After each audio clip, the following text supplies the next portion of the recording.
இன்றே டவுன்லோட் செய்து உங்கள் ஃபேவரட் ஷோக்களை என்ஜாய் பண்ணுங்க.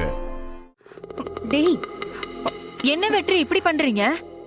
அவங்கள மீட் பண்ண வைக்கிறதெல்லாம் சரிதான். அதுக்காக இன்விடேஷன் பாக்குற இடத்துக்கா வர சொல்லுவீங்க? ஏன் வேற இடமே கிடைக்கலையா அவங்களுக்கு?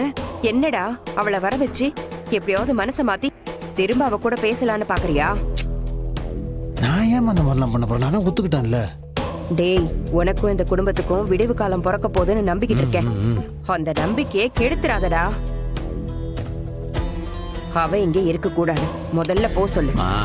நீ கவலைப்படாத, கல்யாணம் நல்லபடியா நடக்கும். ஒரு பிரச்சனையும் இல்லை. நான் குழம்பவே இல்லை, ரொம்ப தெளிவா இருக்கேன். நான் தான் ஒத்துக்கிட்டேன்லம்மா. நீ ஏன் பயப்படுற? ஃப்ரீயா விடுமா. சம்மந்தி, எங்களுக்கு வருத்தம்லாம் எதுவும் இல்ல. மாப்பிள்ள தெளிவா இருக்காரு. அவங்க பேசட்டும், நீங்க எதுவும் தடுக்காதீங்க. அப்போதான் எங்களுக்கும் நம்பிக்கை வரும். நான் உங்ககிட்ட பேசணும்னு நினைச்சது இப்ப நீங்க ஓகேன்னு சொல்வீங்க. நாளை பின்ன நீங்க வந்து ஏதாவது பிரச்சனை பண்ண கூடாதுல்ல, அதுக்காக தான் கேட்டேன். புரியுது. ஆனா என்னால உங்க வாழ்க்கையில எந்த பிரச்சனையும் வராது. நீங்க தைரியமா வெற்றியை கல்யாணம் பண்ணிக்கலாம். வெற்றி உங்களுக்கு ஒரு நல்ல லைஃப கொடுப்பாரு. நீங்க சந்தோஷமா வாழ்வீங்க. வழக்கமா எந்த ஒய்ஃபும் தன்னோட ஹஸ்பண்ட பத்தி இந்த அளவுக்கு பாசிட்டிவா சொல்லி நான் பார்த்ததில்ல. ஒண்ணு பேசவே வரமாட்டாங்க, அப்படியும் பேச வந்தாலும் முழுக்க முழுக்க நெகட்டிவா சொல்லி எப்படியாச்சும் தப்பிச்சுக்கோங்க, இவர் கூட எந்த பொண்ணும் வாழ மாட்டாங்க அப்படிதான் சொல்லுவாங்க. ஆனா நீங்க ரொம்ப டிஃப்ரெண்டா இருக்கீங்க. நீங்க ரெண்டு பேரும் பிரிஞ்சது என்னால புரிஞ்சுக்கவே முடியல. திரும்பவும் கேக்குறேன், கல்யாணத்துக்கு அப்புறம் வெற்றி ஏன் புருஷன், நான் அவரை புரிஞ்சுக்கிட்ட, அவரை என்கிட்ட விட்டு கொடுத்துருங்கன்னு வர மாட்டீங்கல்ல? ஏன்னா இது பெரிய டெசிஷன், திரும்பவும் மாத்த முடியாது. அப்புறம் ஏன் லைஃபும் வேஸ்ட் ஆயிடும்ல. நீங்க நல்லா யோசிச்சு சொல்லுங்க. நான் நல்லா யோசிச்சுதான் சொல்றேன். உங்களுக்கு எந்த பிரச்சனையும் வராது. நான் சொன்னதுதான். மாத்தி பேச மாட்டேன். நீங்க அவரை கல்யாணம் பண்ணிக்கோங்க.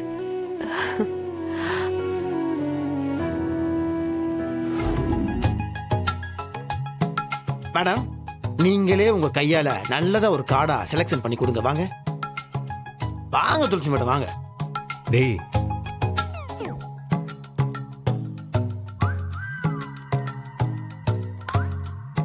நல்லதா ஒரு பத்திரிகை செலக்ஷன் பண்ணி கொடுங்க. இது எப்படி இருக்குது? இது நல்லா இருக்கா? சரியா முறைக்கிறீங்க?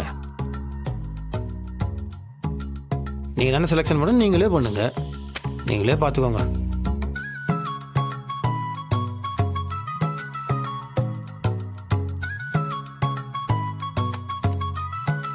இதா? ஐயோ, எனக்கு இதான் பிடிச்சிருந்து எடுக்கலாம் நினைச்சு டக்குன்னு எடுத்துக்க. பாத்தீங்களா? செம்ம மேடம். உங்க டேஸ்டும் என் டேஸ்டும் ஒரே மாதிரி இருக்கு. பாத்தீங்களா? நல்லா இருக்குல்ல? ஒரு நிமிஷம் வருங்கிற மனைவி கிட்ட கேட்டுக்கிறேன்.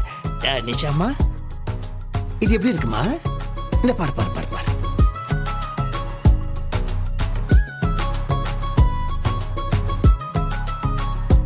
எனக்கு ரொம்ப பிடிச்சிருக்கு. தேங்க்யூ துளசி.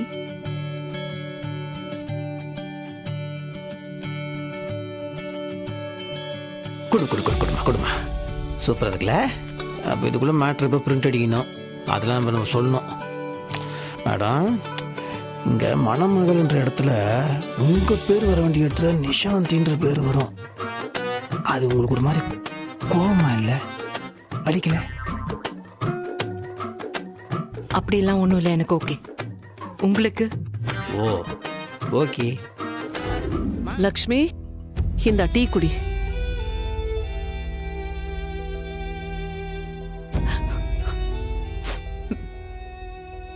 என்ன லக்ஷ்மி, தலைவலின்னு சொன்னேன்ல, இந்த டீ குடி. இது டீ குடிச்சா தீர தலைவலி இல்ல சிவகாமி. நீ துளசிய பாத்தியா? எவ்வளவுதான் சொன்னாலும் அவ புரிஞ்சுக்கவே மாட்டேங்கிறா. எனக்கும் குழப்பமா இருக்கு. அவ ஏன் இப்படி இருக்கா? இந்த காலத்து பொண்ணுங்களுக்கெல்லாம் ஈகோ அதான் ரொம்ப அதிகமாயிடுச்சு. மனசுல இருக்கிற அன்பை கொல்ற மிருகம் தான் இந்த ஈகோ. அது துளசி மனசுல வளர்றதுதான் என்னால ஏத்துக்கவே முடியல. ஏதோ ஒரு கோவத்துல சேலஞ்ச் பண்ண மாதிரி மாப்பிள்ளைய வேண்டான்னு தூக்கி போட்டுட்டு வந்துட்டா. இப்ப பாரு, வெற்றி மாப்பிள்ளைக்கு வேற பொண்ணு பார்த்து இதோ 2 நாள்ல கல்யாணம். எனக்கு என்ன நடக்குதுன்னே புரியல. ஆனா துளசிய பாரு, எந்த கவலையுமே இல்லாம அவ சுத்திட்டு இருக்கா. எனக்கு தெரிஞ்ச வரைக்கும் துளசி நடிச்சிட்டு இருக்கான்னு தோணுது. அவ மனசுல இப்பவும் வெற்றி தான் இருக்காரு. அவளையே அவ ஏமாத்திக்கிட்டு நம்மளையும் ஏமாத்திட்டு இருக்கா. ஏ, எதுக்கு அப்படி நடந்துக்கணும்? யார் அவளுக்கு அந்த மாதிரி ஒரு அழுத்தத்தை கொடுக்கறது? அவளை என்னால அதட்டி மிரட்டி ஒத்துக்க வைக்கவே முடியல. அதோட நான் கோவப்பட்டு ஏதாவது பேசிட்டேன்னா இந்த வீட்டை விட்டு போறேன்னு சொல்லி என்ன பயமுறுத்திட்டு இருக்கா. அதனால நான் எதுவும் கேட்கல. அமைதி இல்லாத வீடு எவ்வளவு பிரச்சனைகளை சமாளிக்கணும்னு எனக்கு இப்பதான் புரியுது. என் புருஷன் மட்டும் இருந்திருந்தா இப்படி எல்லாம் எதுவுமே நடந்திருக்காது. அப்படி ஏதாவது நடந்திருந்தாலும் முன்னாடி நின்னு அவர் சரி பண்ணிருப்பாரு. லட்சுமி, அழாத. ஆனா என்னால முடியலையே சிவகாமி, என்னால ஒண்ணும் பண்ண முடியலையே. ஏன் மேடம் அடம் பிடிக்கிறீங்க? இது பிடிச்சிருக்கா? போங்க மேடம், போங்க. நல்லா இல்ல. என்னடா நிஷா, உங்களுக்கு என்ன கலர் ரொம்ப பிடிக்கும்? ஆ, எனக்கு பிங்க் தான் பிடிக்கும். பிங்க் ஷேட்ஸ்ல காட்டுங்க. பிங்க் கலரா?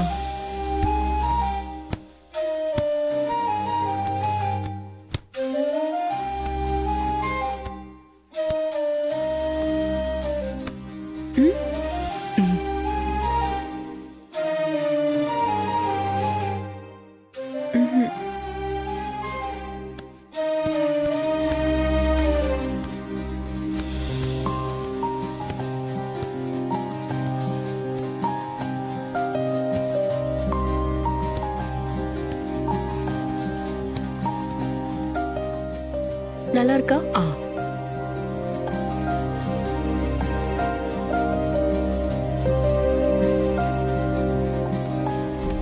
தேவையில்லாத வேலையை பார்த்துட்டு இருக்கான்.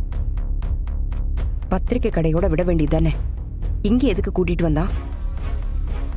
விடுங்க அத்தை, பாத்துக்கலாம். பொண்ணு வீட்டுல என்ன நினைப்பாங்க? ஏதாவது பண்ணி அவளை இங்க இருந்து துரத்தி விடு. அவ இங்க இருக்கிறது பிடிக்கவே இல்லை. அவ ராசி இல்லாத பொண்ணு. அவளோட தரித்திரம் மறுபடியும் நம்மள புடிச்சிட போகுது. என்னத்த, உங்க பிள்ளை கல்யாணத்துக்கு ஒத்துக்கிட்டதே பெரிய விஷயம். இந்த மாதிரி அவ விருப்பத்துக்கெல்லாம் கேள்வி கேட்டோன்னு வச்சுக்கோங்க, சட்டுன்னு கல்யாணம் வேண்டான்னு சொன்னாலும் சொல்லிடுவாரு. கொஞ்ச நேரம் கண்டு காணாம இருந்துக்கோங்களேன்.